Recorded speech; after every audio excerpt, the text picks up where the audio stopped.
Hi and welcome to Raw Chatter. It's your host here, Vicky Midwood. A little bit deep voiced and croaky this morning because I had a bit of a late night. And I want to talk about the importance of discipline equaling freedom today. And it's kind of apt because I did have a late night last night, but I still made sure that I got up and kept to my usual routine so that I keep the flow and the discipline of how I start my day going. And that's what I want to talk about. When I talk about discipline, everybody thinks difficulty, rules, regulations, all that kind of stuff. But actually, when we really look at what do we mean by discipline, it's actually a way of helping us to feel more in control, more organized. And if you're coming from a background of addiction and recovery, then you know that the majority of the time you do not feel in control or organized. You feel pretty chaotic with emotions that kind of are on a roller coaster a lot of the time. And what discipline allows us to do is have a framework. Now, a lot of people don't like the word, and I shared last week the importance of words and language. And so if the word discipline brings up a particular visual image, and remember, we think in imagery. We hear words, we think in pictures. So if that word brings up something negative for you, use a different word, right? Because yes, we can try and change the visual that we associate with the word discipline, but it's hard, right? So for me, what it actually means is having a structure. It means me having, I use the term non-negotiables, right? And that works for me. I'm not a fan of the word discipline, really, because of the images that it does kind of conjure up. I think school and I think rules, and I think if you get disciplined if you're naughty and all that kind of stuff, it stems back to almost like the Victorian era. So it's not a great word, I don't think, for me personally, but it might work for you. And it was actually Aristotle way back when that coined the phrase, through discipline comes freedom. And what that really means is that if you have a set of things that you do, or a set of values or rules or morals, if you like, that you stick by and utilize each day, it allows you to do more of the stuff that gives you joy, that makes you feel good, that allows you to actually just enjoy living. And isn't that what it's all about? So I wanted to kind of look at, well, what does it actually mean for you? Because this is the thing, it means different things to different people. But for me, when I first learned about the power of discipline and how freeing it can be, it's in terms of freeing in my mind that is the most important thing. Because if I know I have done certain things each day, it allows me to feel much more accomplished, much more, as I said before, in control. And it leaves me in a space, in a place where I'm not going to be worried and anxious that I still haven't done this and I need to do that and I should have done the other. Because once we start creeping into the world of must do, ought to, should do, haven't done, all that kind of stuff, it leads to feelings of low self-worth, not good enoughness. And for me, those were the emotions over and above everything else that I used to eat or drink on. I wasn't good enough. I'd got it wrong. I hadn't created enough time. I'd not done what I said I was going to do. One of the most important things, and if you take away nothing else from this podcast, please take away this. One of the most important things we can do for our self-worth is to do what we say we're going to do. Now, we've gotten into a world where everything is fast and furious, and it's often a world of comparison. But we've got to look at, what am I capable of doing? And realistically, how long is it going to take me to do things? Because what I see is the biggest downfall for most people is that they give themselves too high expectations without realizing how long things take. So oftentimes we'll go, all right, I'm going to get all of these, I don't know, say you've got a to-do list of 5 or 10 things done, and you have kind of time framed it, or if you're a person who chunks out your time, you've kind of blocked out this amount of time for that, this amount of time for the other. But in my experience, and often in the experience of the clients that I work with, things take longer than you expect. So As a rule of thumb, allow twice the amount of time you think something's going to take. And then if it takes a shorter amount of time, well, bonus. You've got some free time to start on the next thing, or you've got some free time to just take time out, get out in nature, do some breath work, work on your posture, right? Do some journaling, listen to a meditation, whatever. But most of the time, people get stressed out and anxious because they give themselves this massive list of things to do. And they actually don't really have a clue how long things are going to take. So we underestimate how long things take, and we overestimate what we're able to get done in a day. So have a think about that. I'm going to say that again. It's a massive stress inducer. And it's the thing that I used to definitely turn to food and alcohol on without a doubt. We underestimate how long something's going to take, and we overestimate how much we can get done in a day. And if we were to bring that back into this, the whole point of this, it's about discipline. It's about knowing and learning how long does it take you to do things. And only by having the discipline to sit down and do an exercise where you time yourself doing a task, are you actually going to find out how long does it take me? Because otherwise it's a bit like throwing darts into a dartboard wearing a blindfold. You don't know where you're aiming for. You don't know what you're going to be hitting. So I'm going to invite you to look at discipline as being freedom to feel in control, freedom to feel you can choose what you want to do more with your time. And so for me, that means having some non-negotiables, as I said earlier. So what does that look like? Well, it means going to bed and getting up at the same time. It means being really kind to myself when it comes to getting off social media and not responding to anything that comes through on my phone after a certain time at night, because I know that that could potentially affect my sleep. It means me saying no to stuff that is not a good use of my time or is not going to be serving anybody. It means me allowing myself to have space in the day. And it means me allowing myself to give myself the time to nourish my body, to eat without rushing, to be mindful, to be fully focused, to prepare nourishing food and to sit down and eat it slowly, so that I'm not doing what I used to do and treating my body as some kind of a machine and expecting it to just function no matter what I threw at it or didn't throw at it. Because by being disciplined, by planning the day before what I'm going to eat for dinner the next night, what I'm going to have for lunch, it means that I have got some sense of actually security, familiarity, knowing, comfort, and all of those things come from the discipline of me making sure that I have planned. I've planned, and I don't mean you have to do a meal plan for a week, but at least know for a couple of days what you're going to be eating, so that it's another decision that you don't have to make.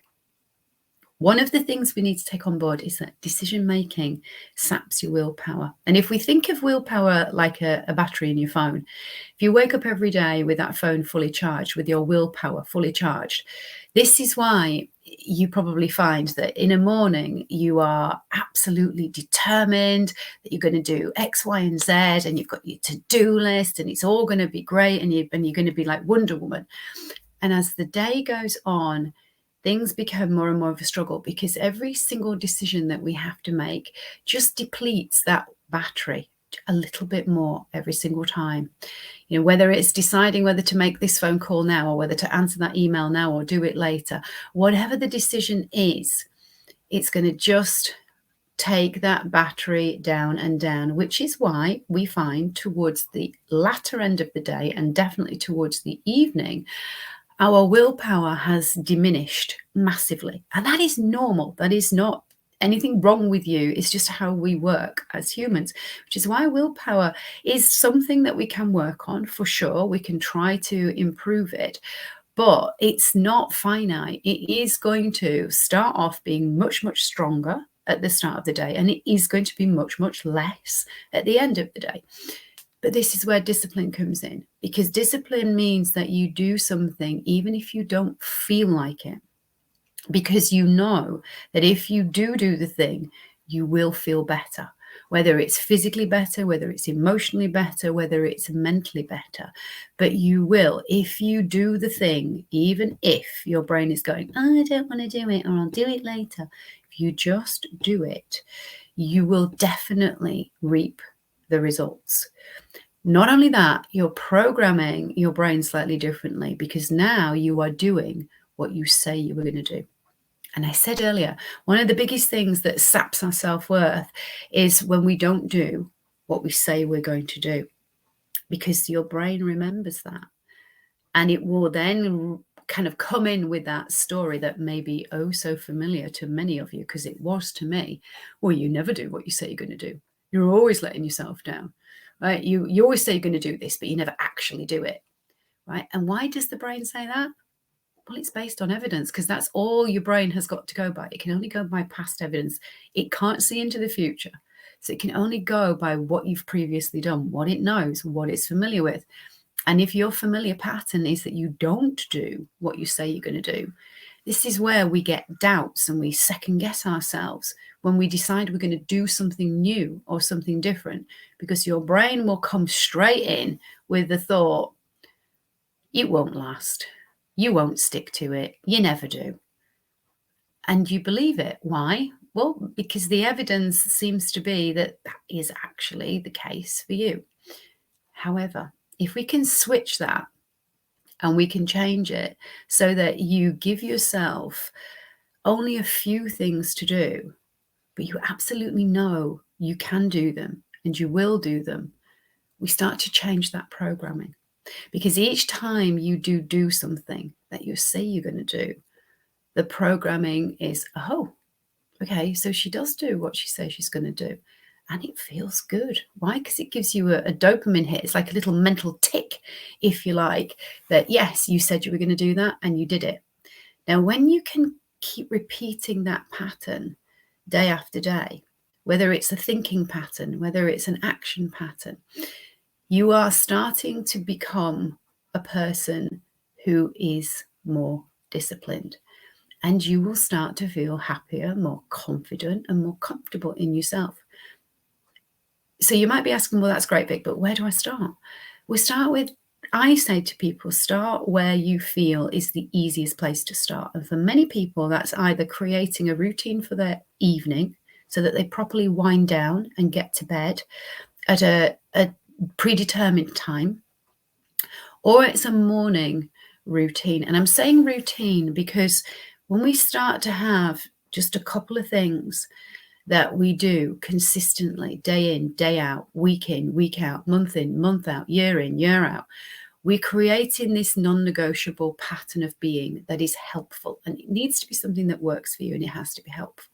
So for me, I began with, when I was in rehab, we had no option but to go to an anonymous meeting, whether it was AA, NA, or any of the anonymous meetings that were around. But every night, that's what we did. And why is that part of rehab? Well, for a lot of people, going out in the evening was going to the pub or going to friends and getting pissed or taking drugs or whatever it was.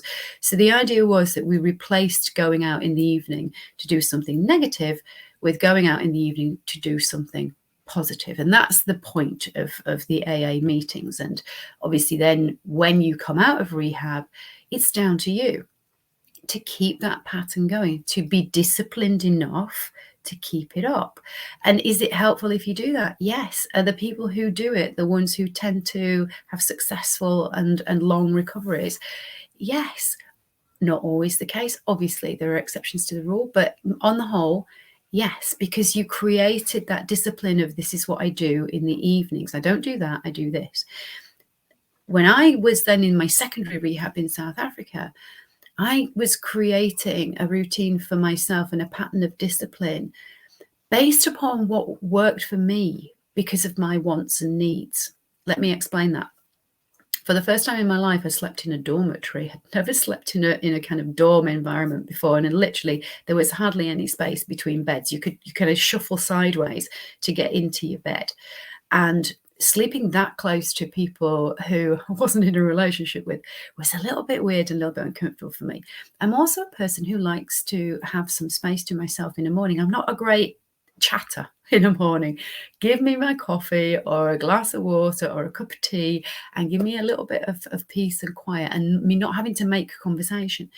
And the only way I could get that in that environment, because there was 14 of us all together in that house, the only time that I could do that, and also to have space to have the bathroom to myself. I got a thing about, wanting to have a shower and not worry about somebody waiting to use the bathroom, because that would have made me feel uncomfortable. So my routine was I got up before everybody else. I read some of the AA book. I did a little bit of, I didn't know that was what I was doing, but I did a little bit of thinking about what I'd read, meditating. And then I did some exercise to get myself sweaty. And then I had a shower, used the bathroom, did all of my stuff before anybody else got up. And that became my pattern, my routine. Did I continue that? Yes, I kept that discipline. I kept that pattern. I kept those non-negotiables going when I got home. Why? Because I'd gotten into a routine of it. I'd done it for 30 days and I felt good doing it. So I continued. Now, has it changed over the years? Of course it has. My life's changed. What I do has changed. My commitments have changed. But do I still have a pattern in the morning, a set of non-negotiables that I do every morning? Yes. Is it the same in the evening? Not every evening. It wasn't last night. I went out. But most evenings, yes. Do I have the discipline to do some form of exercise, whether it's walking, whether it's yoga, whether it's Pilates, whether it's going to the gym every single day? Yes, because I know that the human body, and particularly my body, I have Hashimoto's, I have Sjogren's, I have rheumatoid arthritis, 3 autoimmune issues, and I've had a heart attack. Exercise is vital. Getting my lymphatic system working well is vital. Getting blood flow to all of my limbs is really important. And it's one of those things that sometimes I don't feel like doing it. But because I know discipline equals freedom, and I also know that when I have done it emotionally, physically, mentally, and spiritually, I will feel better, then I'm going to do it. Because I don't know about you, but it's a classic saying, and you've heard it a million times. The thought is always worse than the deed. And if we cannot fall for your brain just wanting you to stay doing what you're doing, to stay cozy and familiar, and if we can just go, no, brain, I'm going to do this because I said I would and it will make me feel better. If we can just do that, and it literally takes less than 10 seconds for you to just do it anyway, then that's really what discipline is. Does it sometimes take more effort? Do you sometimes have to have a longer conversation and have a bit of a word with yourself? Yes. But as long as you know why you're doing it, because you will function better, you will feel better, you will be reprogramming your brain in a more positive way, then discipline does indeed equal freedom. The key is, if you don't do sometimes the things that you've said you're going to do, don't beat up on yourself. Just learn from it and ask yourself, okay, what was it that stopped me from doing it? And how can I overcome that next time? Always, always learning from what goes on. Ask yourself, what was I thinking? What was I feeling? What was it that was that block for me on that day, in that moment? And it's not always going to be the same thing. It will be different. But creating your set of non-negotiables, whether it's a morning routine, whether it's a lunchtime routine, whether it's an evening routine, just gives you a set of things that you know you can always say, but I did that. I said I was going to do it and I did it. And if that's how you can start, just with one thing, start with one thing each day, one thing in the morning, one thing in an evening, or one thing at lunchtime, but start to reprogram your brain and start to become that person who does what they say they're going to do. I hope this has been helpful. If it has, I'd love you to leave some comments for me. If you can like and share, I would love that too. If you haven't subscribed to my YouTube channel, please, please do so. And if you think that this is going to be helpful to anybody that you know who may be struggling with willpower, then perhaps it's worth you passing it on to them. If you would like to have a chat with me, I'd love to connect with you on social media. I'm Vicky Midwood on LinkedIn, on Facebook, on Instagram. I'm Vicky_Go Figure Coaching.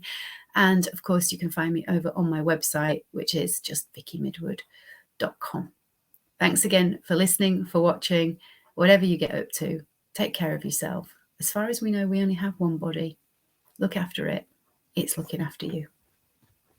Bye-bye for now.